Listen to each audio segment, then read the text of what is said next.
श्रीवर्धमानाय निर्धूतकलिलात्मने सालोकानां त्रिलोकानां यद्विद्यादर्पणायते श्रीमत्परमगम्भीर स्यात्पादामोघलाञ्छनम् जियात्रैलोक्यनाथस्य शासनं जिनशासनम्। पंच परमेष्ठी भगवान की जय। नमोकार महामंत्र की जय।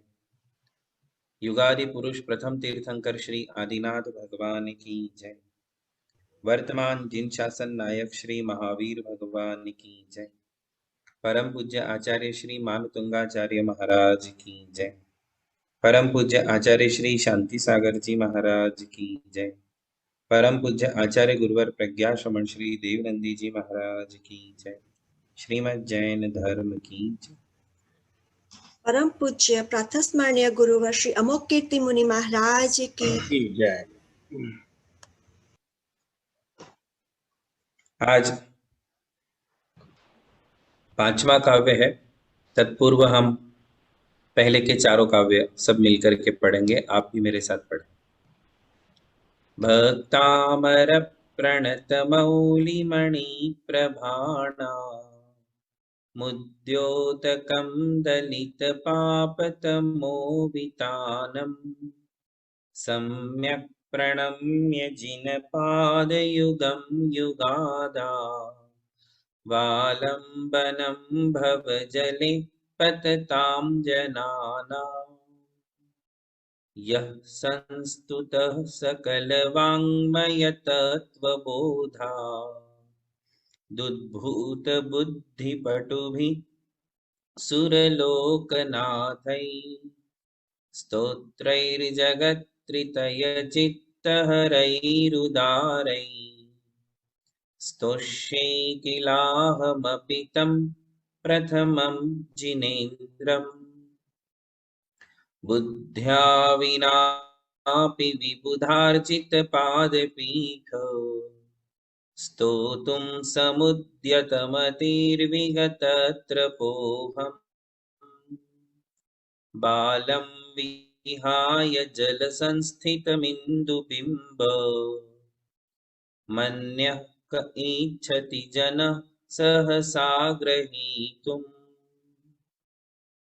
वक्तुं गुणान् गुणसमुद्रशशाङ्ककान्तान् कस्ते क्षमः सुरगुरुप्रतिमोऽपि बुद्ध्या कल्पान्तकालपवनोद्धतनक्रचक्रम् को वातरीतुमलमम्बुनिधिं भुजाभ्याम्।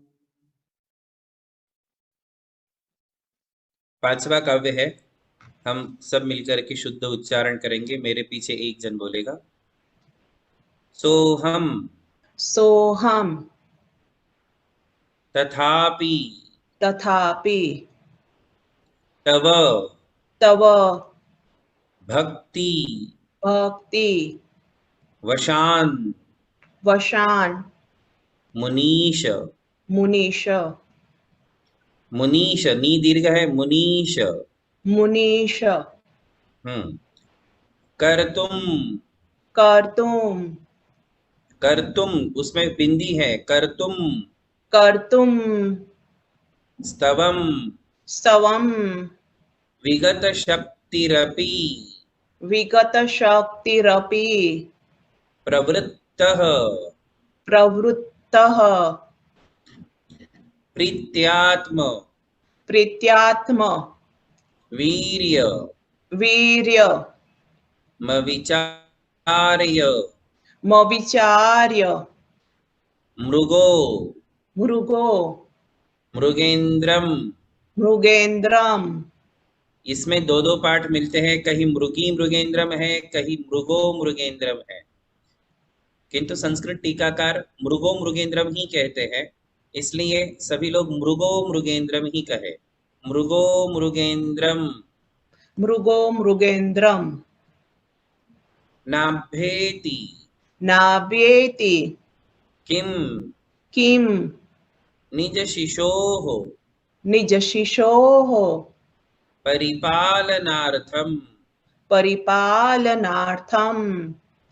और एक बार कहेंगे। सोहम तथापि तव भक्तिवशान्मुनीश कर्तुं स्तवं विगतशक्तिरपि प्रवृत्त प्रीत्यात्मवीर्यमविचार्य मृगीमृगेन्द्रम् नाभ्येति किं निजशिशोः परिपालनार्थम्। हाँ लीजिए, अब हम इसका अर्थ समझेंगे। सो हम तथापि, पिछले काव्य में क्या कहा था, याद है ना सभी को? पिछले काव्य में कहा था कि हे भगवान, आपकी स्तुति करना तो ऐसा है जैसे कोई ऐसे भयानक समुन्दर को दोनों हाथों से तैर करके पार करना, दोनों हाथों से समुन्दर को पार करना, वो भी भयानक समुन्दर जिसमें बड़े बड़े मगरमच्छ है। अब इस काव्य में उसी को थोड़ा सा आगे बढ़ाते हुए आचार्य श्री कहते हैं तथापि, फिर भी, ऐसा होते हुए भी। तथापि शब्द है ना, तथापि का मतलब है फिर भी, ऐसा होते हुए भी। कैसा कि मानो आप जो है गुणों के महासमुद्र हो और मैं दोनों हाथों से अर्थात अपने शब्दों के द्वारा आपके गुणों का पार पाना चाहता हूं। ये तथापि शब्द का अर्थ है। ऐसा मैं, असमर्थ मैं, है ना, मंद बुद्धि मैं, सोहम तथापि तव भक्ति वशान मुनीश। सोहम का मतलब ऐसा मैं, असमर्थ होते हुए भी, हे मुनीश, यहाँ मुनीश शब्द जो है ना वो संबोधन है। भक्ति वशात को अलग करेंगे, मुनीश को अलग करेंगे। देखो इसमें संधि विच्छेद करना है। भक्ति वशात प्लस मुनीश, एक इसमें वो सारे संधि विग्रह करके दिखाए हैं। सोहम का संधि विग्रह होता है सह प्लस अहम, फिर भक्तिवशान मुनीश, ये दोनों को अलग किया तो देखो क्या होता है, भक्तिवशात प्लस मुनीश। अब यहाँ मुनीश है संबोधन, तो जहां भी एक्सक्लेमेटरी होता है उसके पहले हे लगा देना। हे मुनीश, भगवान मुनियों के ईश है, मुनियों के भी परम मुनि है, भगवान है। तो यहाँ हे मुनीश का मतलब हे भगवान, मैं भक्तिवशात जो आपकी स्तुति करने के लिए तैयार हुआ हूं। कर्तुम स्तवम, कर्तुम स्तवम का मतलब है स्तुति करने के लिए। कर्तुम स्तवम, स्तुति करने के लिए। विगत शक्तिरपि, अब इसमें भी दो शब्द है, विगत शक्ति ही और अपि। शक्ति रहित होते हुए भी, मेरे में भी शक्ति नहीं है कि मैं आपकी स्तुति कर सकूं, तो मैं शक्ति रहित हूं, शक्तिहीन हूं, फिर भी स्तुति करने के लिए भक्तिवशान, भक्ति के वश होकर के, कर्तुम स्तवम विगत शक्तिरपि प्रवृत्तः, प्रवृत्त यानी तैयार हुआ हूं। अब इस दोनों काव्यों का, दोनों पंक्तियों को यदि हम वाक्य में परिवर्तित करें, हाँ देखिए ये दो पेज है, दो पंक्तियां हैं। सोहम तथापि तव भक्तिवशान मुनीश कर्तुम स्तवम विगत शक्तिरपि प्रवृत्त। तो हम ऐसा कहेंगे, हे मुनीश, हे भगवान, तथापि अहम, तथापि सोहम, मैं ऐसा असमर्थ होते हुए भी, कि दोनों हाथों से जैसे समुंदर पार करना कठिन है वैसा मैं भी आपके गुणों का पार नहीं पा सकता हूं, फिर भी विगत शक्तिरपि, शक्तिहीन होते हुए भी, शक्ति रहित होते हुए भी, स्तवम कर्तुम प्रवृत्तः, मैं स्तुति करने के लिए तैयार हुआ हूं। क्यों? उसमें एक ही कारण है, भक्ति वशात, क्योंकि मेरे मन में आपके प्रति अपार भक्ति है। मेरे में बुद्धि कम है, मेरे में क्षमता कम है, मेरे पास शब्द कम है, मेरा ज्ञान कम है, फिर भी मेरी भक्ति अपार है। मेरी आपके प्रति जो भक्ति है वह सीमातीत है, उसका कोई अंत नहीं है।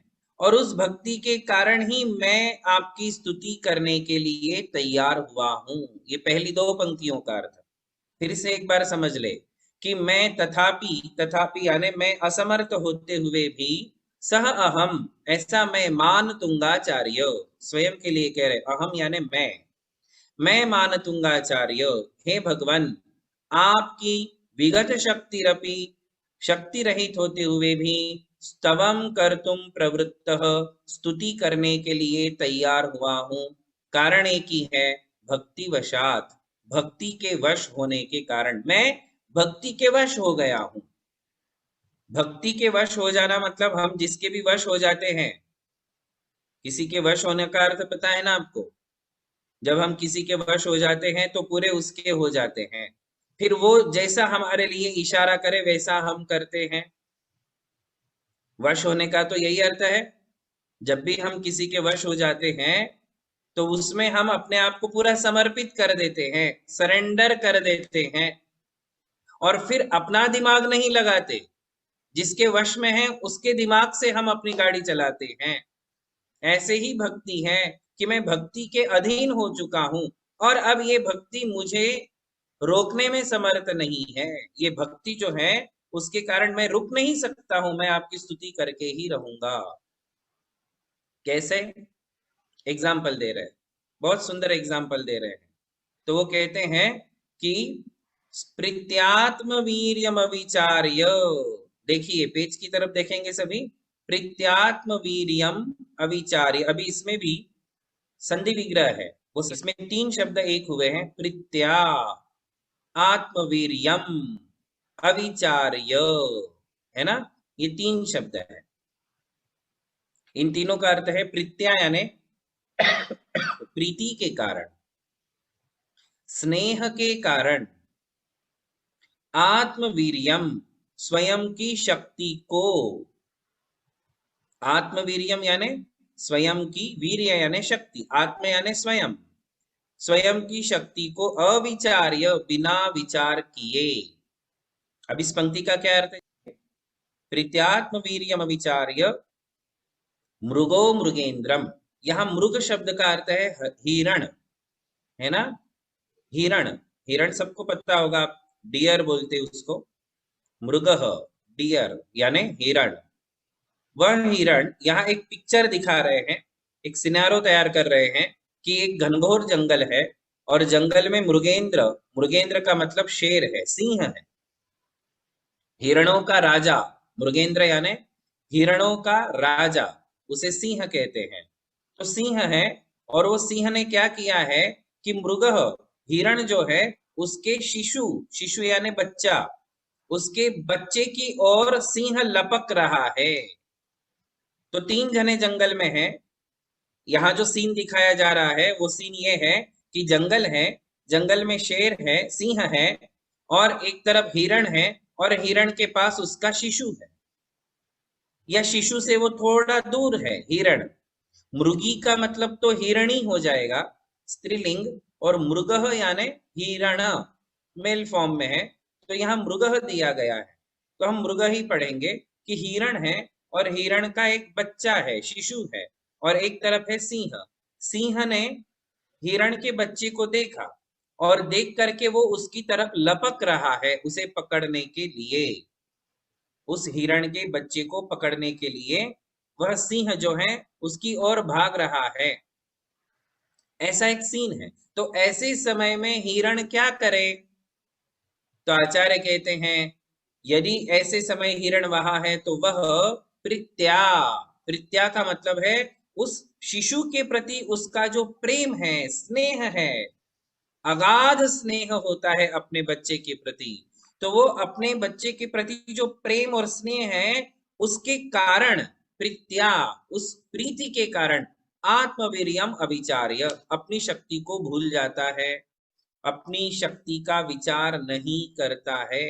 अविचार्य, कभी कभी अपनी शक्ति का विचार करना पड़ता है और कभी कभी अपनी शक्ति का विचार छोड़ना पड़ता है। जब ऐसी विकट परिस्थिति हो तो कोई भी अपनी शक्ति को भूल जाएगा कि मेरा बच्चा है, छोटा सा बच्चा है, मेरा बच्चा है, और उसकी तरफ सांप आ रहा है, उसकी तरफ शेर आ रहा है, वो आग की तरफ जा रहा है, ऐसे समय हम अपने बच्चे के प्रति हमारी कितनी उत्कंठा और स्नेह होता है, हम उसकी तरफ लपकते हैं, उसको उसकी सुरक्षा के लिए हम उसकी ओर भागते हैं, चिल्लाते हैं। ऐसे ही ये मृग है, हिरण है, उसे पता है कि शेर से लड़ने की ताकत मेरी नहीं है, सिंह से लड़ने की मेरी ताकत है क्या? 10% भी नहीं है, कहाँ सिंह और कहाँ हिरण।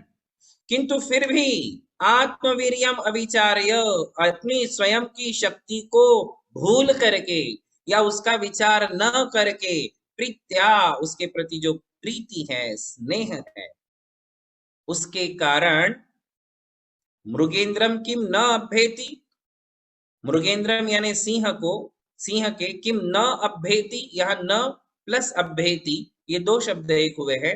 अभ्येति का मतलब क्या सामने खड़ा नहीं होता है, किम न अभ्येति क्वेश्चन किया है, किम न, किम यानी क्या, न अभ्येति क्या सम्मुख नहीं जाता है, अभ्येति का मतलब है सम्मुख जाना, सामने खड़े रह जाना, सामने डट जाना, लड़ने के लिए तैयार हो जाना, सामना करना, फेस करना, ये अभ्येति का मतलब है।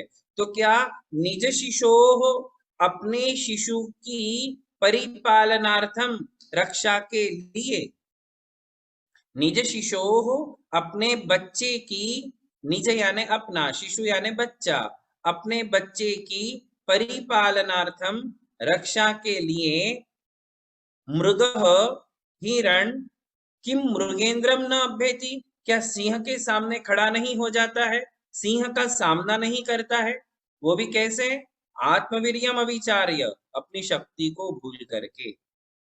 3 काल में भी हिरण सिंह से जीत नहीं सकता है, उसे अच्छे से पता है, और पता हो या ना हो, उसका तो सारा ध्यान अपने बच्चे की तरफ है कि मेरे बच्चे को कोई उठा के ना ले जाए, मेरे बच्चे की जीवित की हानि ना हो जाए, उसे कोई मार ना डाले। ये जो प्रेम है, प्रीति है, उमड़ करके आई है, उस प्रीति के कारण वह अपने आप को रोक नहीं पाता है और शेर का सामना करता है, हिरण, है ना। तो कभी कभी स्वयं की शक्ति को भूलना पड़ता है, और कभी कभी अपनी शक्ति का ध्यान भी रखना पड़ता है। जब हानि बहुत अधिक हो, ऐसे समय हमको अपनी शक्ति को भूल करके सामना करना पड़ता है, किंतु हानि ज्यादा नहीं है, केवल मान हानि हो रही है ना, जीवित की हानि नहीं है, मान हानि हो रही है, किसी ने आपको कुछ बोल दिया है, किंतु वो है आपसे बड़ा ताकतवर, अब क्या तुम उसके पास जाओगे लड़ने के लिए, सिर्फ इसलिए कि उसने आपको छेड़ दिया, सिर्फ इसलिए कि उसने आपको गाली दे दी, है ना। तो क्या हम लड़ेंगे? नहीं। हर जगह ये सूत्र मत लगा लेना कि नहीं मैं तो लड़ूंगा, मैं अपनी शक्ति को भूल जाऊंगा, फिर वो क्या होता है पता है ना, कम कुव्वत, गुस्सा ज्यादा, ये लक्षण है पिटने के। क्या है? कम कुव्वत, गुस्सा ज्यादा, ये लक्षण है पिटने के। आवक कम, खर्चा ज्यादा, ये लक्षण है मिटने के। आवक तो है नहीं और खर्चे इतने ज्यादा करते हैं, तो ये काहे के लक्षण है? ये मिटने के लक्षण है। ऐसे ही अपने में ताकत तो है नहीं और लड़ने को जा रहे हैं, तो पीट करके आओगे। तो जहां बहुलाभ और अल्प हानि है, ये सूत्र हमेशा ध्यान रखना। अल्प फल बहु विघातान, रत्न करंडक शौकाचार्य में आचार्य श्री ने एक बड़ा सूत्र अच्छा दिया है कि जहां हमारे लिए बहु लाभ हो और अल्प हानि हो, वैसा काम करना चाहिए।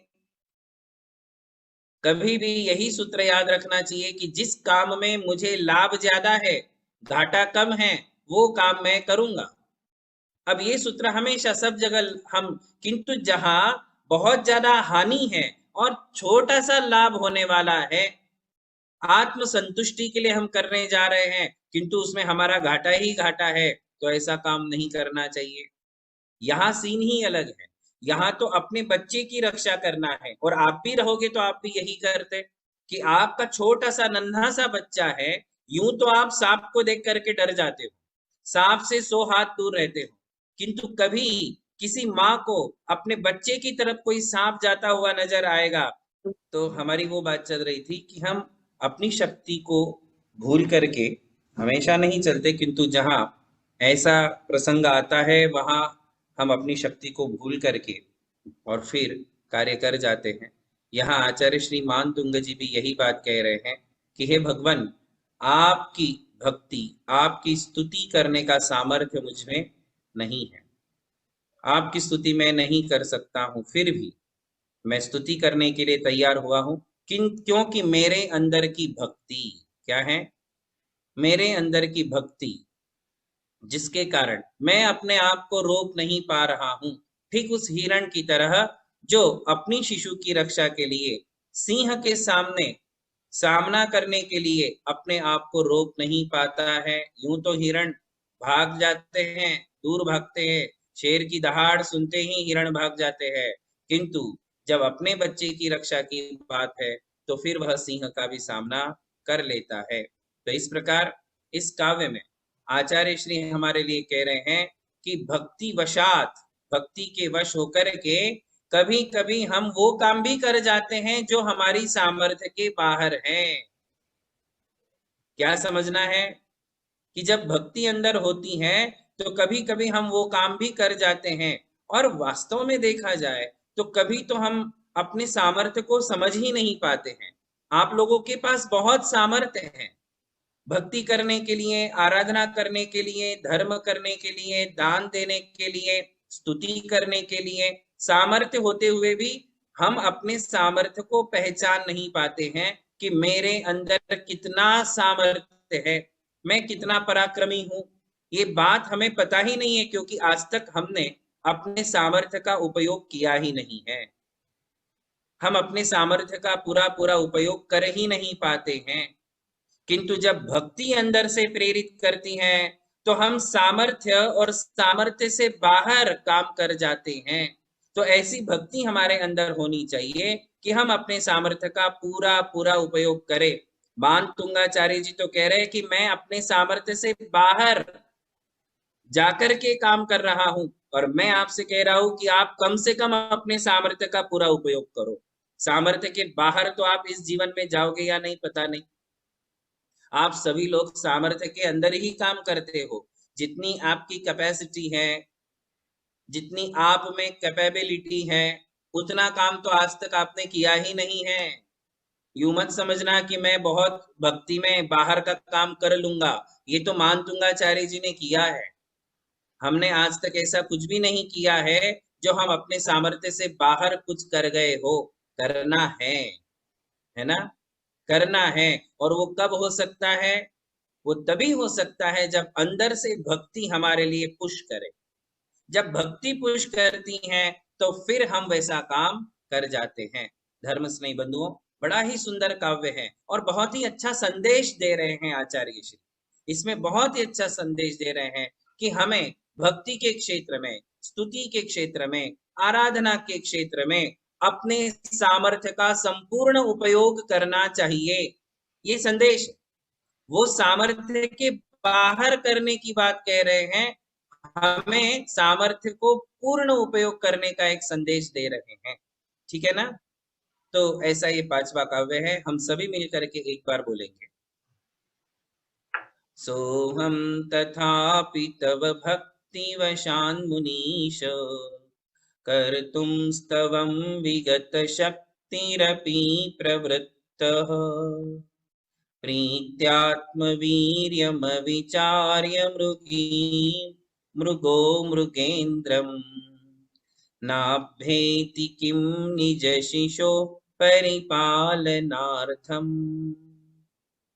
तो आज का ये काव्य पूर्ण हुआ। बोलिए आदिनाथ भगवान की जय। परम पूज्य मुनि श्री अमोघ कीर्ति मुनि महाराज की जय। अमर कीर्ति महाराज की जय।